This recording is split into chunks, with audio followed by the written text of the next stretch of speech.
Otish.com. Learn anywhere, anytime. अब साथीहरु हामी मौलिक हकको पार्टमा कुरा गरौँ।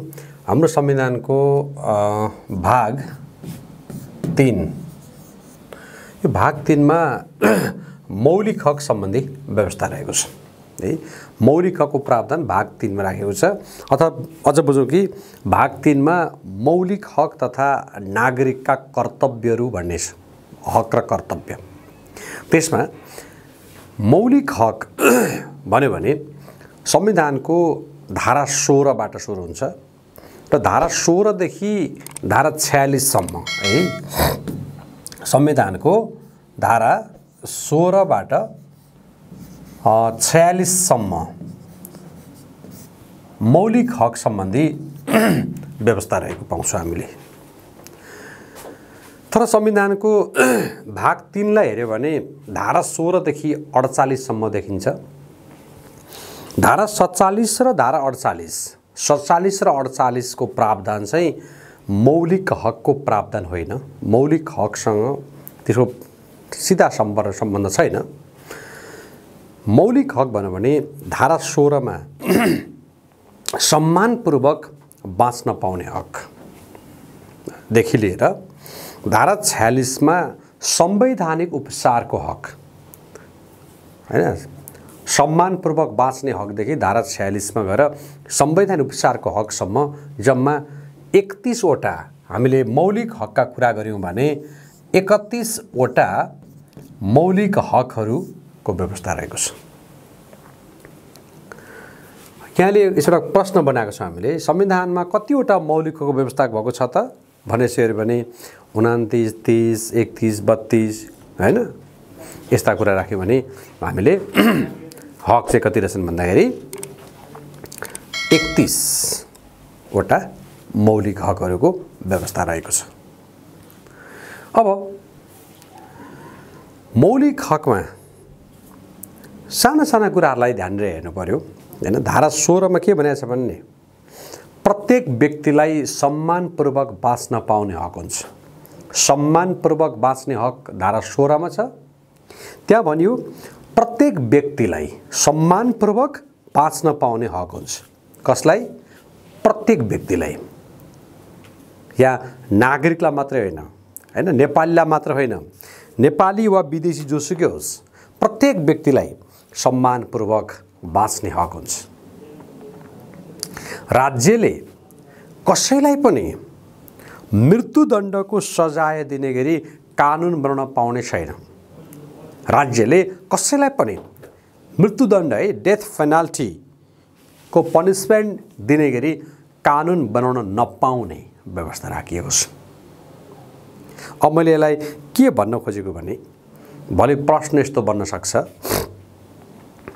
मृत्युदण्ड विरुद्धको हक कुन मौलिक हक हो? मृत्युदण्ड विरुद्धको हक कुन चाहिँ मौलिक हक हो भन्यो भने सम्मानपूर्वक बाँच्न पाउने हक रहेछ। अनि मृत्युदण्डलाई निषेध गरेको त मृत्युदण्डलाई पूर्ण रूपमा उन्मूलन गरेको हक संविधानको कुन धारामा छ भन्यो भने धारा 16 मा रहेछ। यसै पेरिफेरीमा नेपालमा सर्वप्रथम कुन चाहिँ संविधानले मृत्युदण्डलाई अन्त्य गरेको? मृत्युदण्डलाई अन्त्य गर्ने संविधान कुन हो? मृत्युदण्ड दिन नपाउने गरी, मृत्युदण्ड दिने गरी कानुन बनाउन नपाउने भनेर फर्स्ट टाइम नेपालमा कुन संविधानबाट व्यवस्था भएको?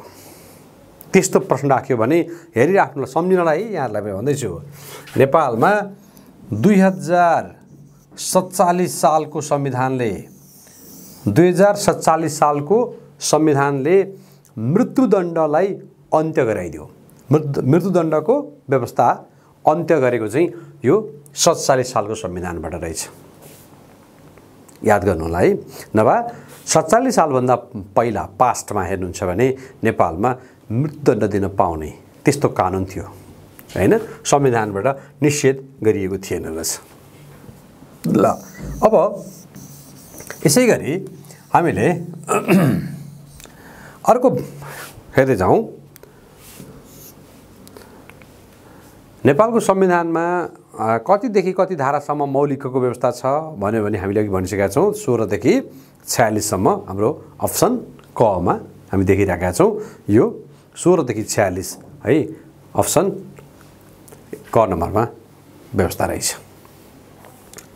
अब त्यस्तै गरी तपाईको अर्को हेर्दै जाउँ।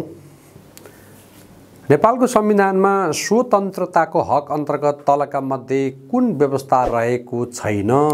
हेर्नु फेरि स्वतन्त्रताको हक अन्तर्गत चाहिँ कुन चाहिँ व्यवस्था रहेको छैन, रहेको छ, रहेको छैन, यस्ता कुरा याद गर्नुपर्छ। हेरौँ, प्रत्येक नागरिकलाई विचार अभिव्यक्तिको स्वतन्त्रता हुनेछ है। विचार अभिव्यक्तिको स्वतन्त्रता यो पक्कै छ संविधानमा। प्रत्येक नागरिकलाई हात हतियार लिएर शान्तिपूर्वक भेला हुने स्वतन्त्रता हुनेछ। एकपटक यो सेन्टेन्स बुझौँ है। प्रत्येक नागरिकलाई हात हतियार लिएर शान्तिपूर्वक भेला हुन पाउने स्वतन्त्रता हुन्छ? हुँदैन।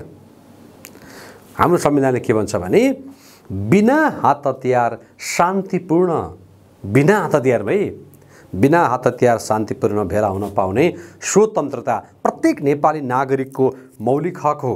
तर यहाँनिर हात हतियार लिएर चाहिँ हो भने पाइँदैन। त्यसकारणले पक्कै पनि यो कुन हक पर्दैन भन्दा पक्का ख नै एन्सर हो जस्तो देखिन्छ।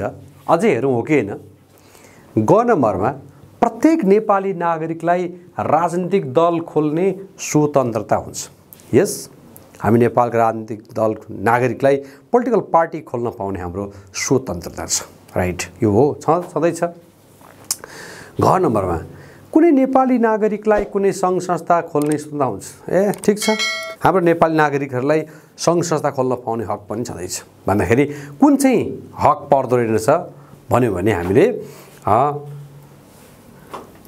यो मान्छेलाई हात हतियार लिएर भेला हुन पाउने स्वतन्त्रता चाहिँ अवश्य पनि छैन, त्यो चाहिँ पाइँदैन। त्यसैले हाम्रो उत्तर के रहेछ?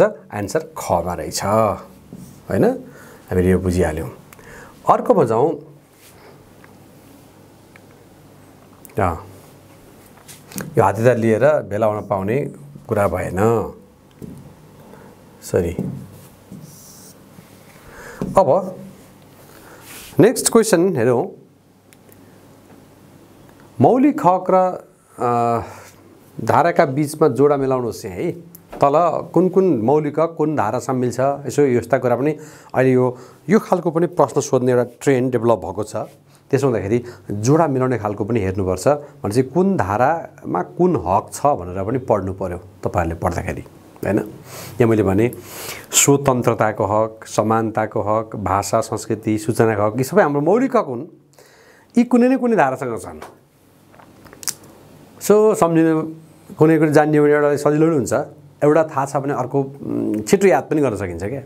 जस्तो मलाई सजिलो के लाग्छ भने यो सूचनाको हक चाहिँ धारा 27 मा छ भन्ने कुरा मलाई थाहा छ है। सूचना 27 स्वबाट सूचना हुन्छ, स्वबाट 27 हुन्छ हैन। ठ्याक्क सूचनाको हक धारा 27 मा रहेछ। अब त्यसो हो नि 4 को ग मा मिल्छ भने 4 चाहिँ ग सँग मिल्छ भने यहाँ हेर्ने, यहाँ 4 ग यहाँ रहेछ है। तर यहाँ पनि 4 ग छ भन्दाखेरि पक्कै पनि यो ख र यो ख को अप्सन र ग को चाहिँ पक्का होइन। अलिक सजिलो के हो, क र घ मध्ये एउटा चाहिँ हो है। अब यसो हेर्ने समानताको हक धारा 18 मा छ भनेर पनि आफूलाई थाहा छ भने 2 को क मिल्छ भनेपछि यहाँ पनि 2 को क, यो 2 को क त यहाँ छैन। हामीले जम्मा यो के भने सम्भावना 4 को ग मैले भनेको छु नि। 4 को ग तपाईँलाई एउटा आइडिया दिएको तपाईँले 4 को ग 4 को ग अब भनेपछि यो त पक्कै होइन हैन। अब मैले भने यो समानताको हक धारा 18 मा हो। 2 को क थाहा छ भने 2 को त यहाँ क मिल्यो, यहाँ त 2 को त घ छ, यहाँ 2 घ छ, यहाँ 2 क छ भनेपछि एन्सर चाहिँ के रहेछ भने यो समानताको हक यहाँ मिल्छ भनेपछि अब एन्सर यो रहेछ। निष्कर्ष भयो क्या छिटरी। सबै पनि हेर्नु पर्दैन, कहिलेकाहीँ भने खोजेको सबै धारा सबैसँग थाहा छैन भने एउटाले कहिले पुरै कभर गर्छ, कहिले एउटाले भएन दुईटासम्म कुरा जान्दाखेरि सबै थाहा हुन्छ हैन। त्यसरी पनि आफ्नो अब अरु त आफै बुझौँ न, हो कि यिनीलाई ट्रेस गरौँ। 1 को घ भनौँ, स्वतन्त्रताको धारा 17 यो ठ्याक्कै हुँदै हो, यो मिल्दो रहेछ। स्वतन्त्रता यहाँ आउँदो रहेछ हैन। भाषा र संस्कृति यो 3 को यहाँ ख भन्यो, हो कि सम्झिनु, 3 को ख ठिकै हो। भाषा संस्कृति 32 मा छ हैन, किनभने शिक्षाको हक धारा 31 मा छ, धारा 32 मा भाषा र संस्कृति सम्बन्धी छ के हैन।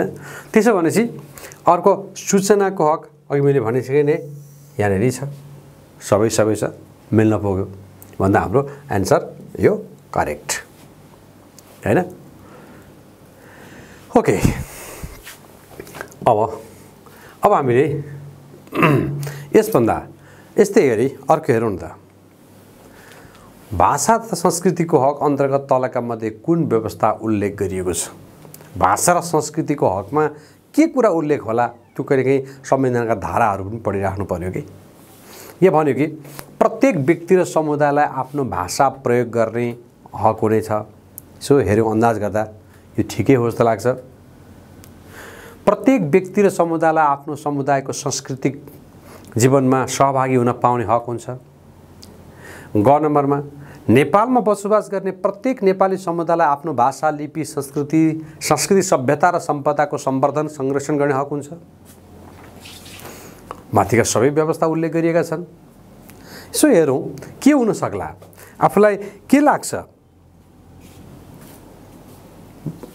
हेर्दाखेरि प्रत्येक व्यक्ति समुदाय आफ्नो भाषा प्रयोग गर्ने हक छ। प्रत्येक व्यक्ति समुदायलाई सामुदायिकको सांस्कृतिक जीवनमा सहभागी, यो भनेपछि माथिका सबै ठिक रहेछ हैन। यसो हेर्दा यो माथिका सबै ठिक हो। घ नम्बर यसको एन्सर। यसरी कन्टेन्ट बेसिसबाट पनि हामीले याद गर्नुपर्छ है। सिधै हाम्रा यस्ता अब्जेक्टिभ क्वेसन भनेर छोटो मात्रै नभएर कहिलेकाहीँ त्यहाँ लामो त्यो संविधानमा भएको प्रावधान नै हुबहु त्यहाँ कपी गरेर राखिएको हुन्छ। अनि त्यो कन्टेन्ट हेरेर पनि उत्तर ठिक बेठिक हैन छुट्याउनु पर्ने अवस्था रहन सक्छ। त्यसैले जीके पढ्दै गर्दा त्यसका लाइन कुराहरू पनि याद गर्नुपर्छ। यो खालको पनि ट्रेन डेभलप भएको छ, यो तपाईलाई मैले राखेँ।